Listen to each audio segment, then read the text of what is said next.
Ini cukup banyak nih ternyata ya dari teman-teman semuanya yang bertanya soal fraud di dalam bisnis. Salah satu sebuah sistem itu masih kecolongan adalah masih terjadinya fraud di dalam perusahaan Anda. Belum lagi data itu kalau sampai ke tangan kompetitor, wah amsyong. Push.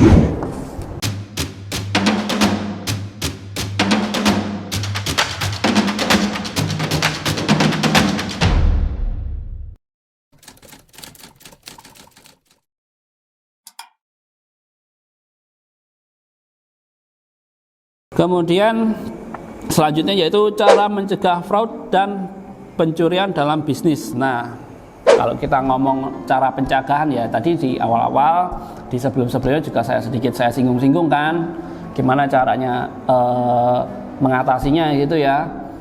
Nah, untuk pencegahan dalam terjadi pencurian ya, saya ngomong pencegahan karena apa? Kita itu istilahnya hampir mustahil kalau untuk menghilangkan namanya fraud, menghilangkan namanya pencurian. Ya, itu hampir mustahil. Setidaknya 95% itu kita bisa handle. Makanya saya bilang kita harus bisa mengurangi. Ya. Yang pertama adalah SOP. SOP itu sangat penting Bapak Ibu. Alurnya harus jelas. Ya kan? Setiap kali misal contoh barang masuk, siapa yang nerima, penanggung jawabnya pun jelas. Jadi ketika suatu hari barang itu bermasalah, penerimanya itu jelas, siapa, kok barangnya diterima, udah tahu kayak gini. Nah, seandainya nggak ada SOP, bisa jadi tuduh-tuduhan. Loh kan bagian pembelian bagian ini, jadi saya cuma terima aja dan lain sebagainya, bla bla bla bla. Akhirnya malah nggak maju-maju, hanya berkutat di situ-situ aja. Jadi SOP itu penting. SOP itu sangat penting. Ya. Terus kedua yaitu masalah infrastrukturnya. Nah, infrastruktur terutama kalau misalnya Bapak Ibu di industri retail gitu ya, minimal CCTV lah, nggak usah pelit-pelit. CCTV itu sangat penting buat ngawasin kasir-kasir, kemudian lorong-lorong, kemudian taruh di pos-pos yang sangat strategis. Contoh misalnya taruh di spot bongkar barang atau taruh di spot muat barang. Karena apa? Kalau suatu hari ada selisih pengiriman ataupun penjualan ataupun pengiriman dari supplier, nah itu masih bisa dicek dari CCTV. Jadi CCTV pun jangan ngawasin pos satpam, ngapain. Jadi harus dikasihkan di lokasi-lokasi strategis. Salah satunya di tempat pembongkaran barang, itu infrastruktur. Kemudian internet zaman sekarang kalau Bapak Ibu masih nggak pakai internet itu waduh udah kesalip tuh. Kalau ibarat balapan udah overlap. Jadi internet itu penting, gunakan internet yang kecepatannya minimal memadai lah, support dengan komputer dan juga software-software yang bakalan dipakai. Nah, yang selanjutnya itu yaitu software itu juga perlu Bapak Ibu. Ya, kita tahu harga software memang tidak murah. Bahkan ada yang sistem mungkin building sendiri atau pengembangan sendiri, it's okay, tidak masalah. Karena apa? Software itu membantu sekali untuk Bapak Ibu mengawasi bagaimana keadaan keuangan Bapak Ibu.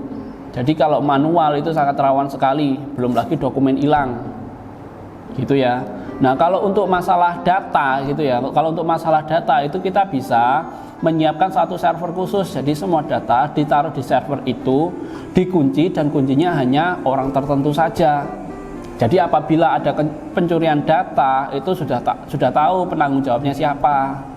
Jadi nggak usah takut, wah takut saya nanti kalau datanya diambil gini, nggak usah terlalu yang parno gitulah, ya. Kita bisa ngamanin data-data, misalnya contoh kasih satu server, kasih ruangan tersendiri, kemudian ditutup gitu. Jadi ya software itu penting, jangan yang alasan harganya mahal terus jadinya nggak investasi software kan ya gimana nanti ngawasinya. Masa ya satu-satu harus ke marketing, satu-satu harus ini, capek, nggak maju-maju. Harusnya kita itu mempermudah segala kerjaan kita yang harian supaya kita bisa memikirkan strategi untuk terus maju ke depan. Jadi nggak berkutat aja masalah data, masalah stok, masalah penjualan lagi. muter-muter administrasi itu aduh ngapain, buang-buang waktu gitu loh. Zaman sekarang kalau nggak mikirin untuk terus improvement ya, terus berpikir maju, udah pasti kalah dah, kegila sama yang lain. Masalah apalagi tadi ya, tadi cukup banyak deh. Nah yang masalah vendor nih Bapak Ibu, masalah vendor itu kan biasanya kan umum tuh. Tadi kan sempat saya jelasin, bagian purchasing itu sangat rawan sekali apabila ada vendor yang ngasih istilahnya persenan. Nah gimana cara ngatasinya?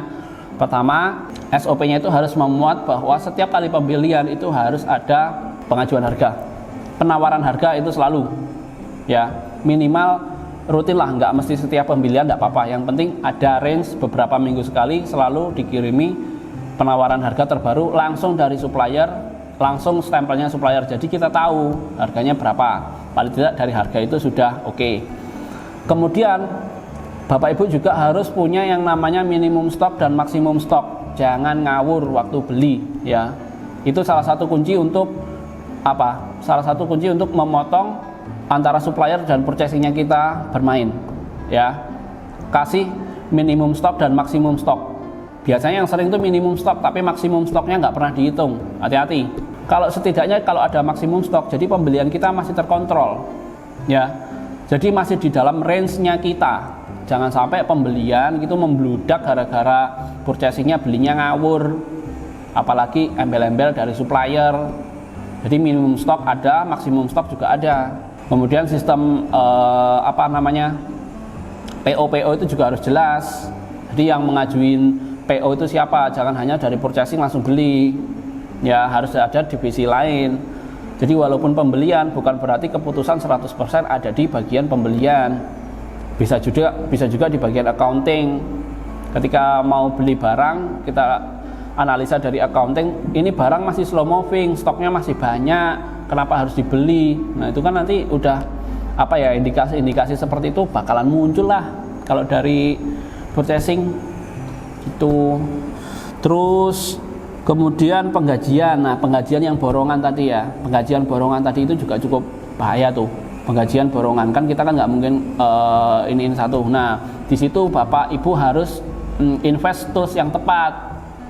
Paling tidak walaupun borongan itu tetap namanya absen sidik jari ya. Absen sidik jari itu hukumnya wajib, nggak boleh lagi manual ya, nggak boleh manual kecuali Bapak Ibu pakai mandor. Kalau pakai mandor itu beda cerita ya. Kalau pakai mandor berarti kan kita tahu pokoknya produksi kita jadinya berapa, yaudah kita kasih mandor mau nyediain berapa orang kan sudah urusan mandor nanti yang bagi. Nah kalau semuanya ingin diurus sendiri juga itu juga bisa. Bapak Ibu itu harus invest untuk absen sidik jari ya, itu penting karena apa? Hadir atau enggaknya orang itu bakalan kelihatan. Nggak mungkin dong jempolnya dipotong terus dibawain ke situ, nggak mungkin. Kalau ID card itu masih bisa kecolongan. Karena apa? ID card masih bisa dibawa-bawa. Tapi kalau udah sidik jari, itu orangnya langsung harus datang. Nah kalau absen tok terus pulang, kalau absen tok terus kemudian dia pulang, itulah fungsinya satpam. Ya jangan sampai satpam itu cuman ngaturin lalu lintas tok, keluar masuknya mobil, enggak. Satpam juga ngawasi ketika selesai absen atau ketika jam kerja mulai, satpam setidaknya harus patroli memastikan bahwa enggak ada yang bolos kerja, jadi absen ternyata dia nongkrong di pojokan. Ngapain coba? Nah itu fungsinya satpam. Jadi jam-jam tertentu dia harus patroli. Jangan pos satpam diam aja di posnya. Ngapain? Jagain pos. Nggak bakal kabur. Oke. Terus selanjutnya yaitu dalam pencurian data. Nah kalau dalam pencurian data Bapak Ibu ini memang harus memasrahkan untuk di bidang perdataan ini ya kepada orang yang benar-benar Bapak Ibu percaya ya, benar-benar orang yang sangat dipercaya. Kemudian mungkin kalau perlu masih ada hubungan saudara itu masih boleh. Jadi untuk masalah data itu cukup rawan, sebaiknya yang benar-benar dipercaya. Terus ngulas sedikit lagi tadi nih masalah SOP ya, masalah SOP. Tadi kan SOP sudah selesai untuk mengatasi bagaimana mencegah fraud ya, SOP. Terus infrastruktur yang terakhir itu SDM Bapak Ibu ya. Taruh posisi-posisi strategis itu adalah orang kepercayaan. Mungkin secara tergantung sih, tergantung konsepnya dari Bapak Ibu bagaimana. Bisa jadi orangnya yang dicari cuma jujur, nggak pintar nggak apa-apa, yang penting orangnya jujur, itu boleh, nggak apa-apa. Saya juga tidak menyalahkan. Ada juga yang penting orangnya bisa, kalau masalah data nanti ada tim sendiri lagi untuk mengawasi masalah audit, yang penting dia bisa ngerjain daripada kerja bolak-balik, itu juga boleh, tidak masalah. Kalau SDM itu sebaiknya orang yang benar-benar yang dipercaya. Dan di lapangan yang sering saya temui itu adalah yang dicari adalah yang pertama kejujuran dan integritasnya. Itu sangat penting Bapak Ibu ya, kalau masalah SDM. Karena apa? Percuma pinter kalau sering minterin orang lain. Percuma pinter kalau dia cuma ngakalin perusahaan tok, buat apa? Orang pinter banyak kok Bapak Ibu ya. Orang pinter banyak di luar sana, tidak usah takut ya. Kita cuma cari orang jujur dan integritas. Itu sudah, dua itu aja udah. Walaupun tidak bisa, pelan-pelan itu pasti bisa diajari. Tinggal mencari treatment aja yang pas bagaimana. Seperti itu. Jadi SDM itu juga sangat penting. Walaupun apa ya, orangnya pintar tapi attitude-nya jelek kan buat apa? Malah bikin apa? Nggak kerja itu malah nggak tenang, malah was-was nanti gini nanti gitu. Daripada gitu ya mending selesain aja lah, cari baru. Nah kemudian yang terakhir untuk pencegahan itu bisa jadi Bapak Ibu menggunakan jasa pihak ketiga yang independen tentunya ya, nggak boleh keberpihakan ke apa namanya, ke karyawan atau ke PIC. Nah pihak ketiga yang independen itu harapannya apa? Memberikan masukan-masukan kepada Bapak Ibu bagaimana cara mengatasi. Bisa juga memberikan pengajaran kepada SDM yang mungkin dirasa masih kurang Bapak Ibu. Jadi pihak ketiga kalau misalnya Bapak Ibu nggak ingin ribet, nggak ingin repot gitu ya, pakai jasa pihak ketiga yang independen. Dah. Mungkin ini dari saya untuk tanya-tanya konsultan hari ini ya. Ada pertanyaan lagi nggak? Oke, ini kayaknya terbawa suasana ya. Jadi kok jelasnya sambil emosi. Iya, soalnya di lapangan itu sering saya temui itu permasalahan yang gitu-gitu aja. Jadi harusnya kita membahas masalah strategi, itu malah bolak-balik masalah itu lagi. Saking itu sampai emosi. Iya, sampai emosi saya tuh keluar gitu loh. Iya.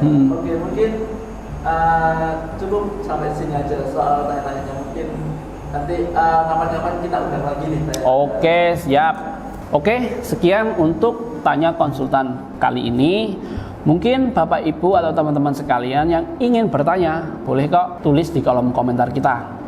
Atau mungkin Bapak Ibu atau teman-teman sekalian yang bosen nih nungguin kelamaan, bisa juga di DM di Instagram kita, yaitu di @theconsulting.id. Kita akan lebih fast respon di Instagram kita.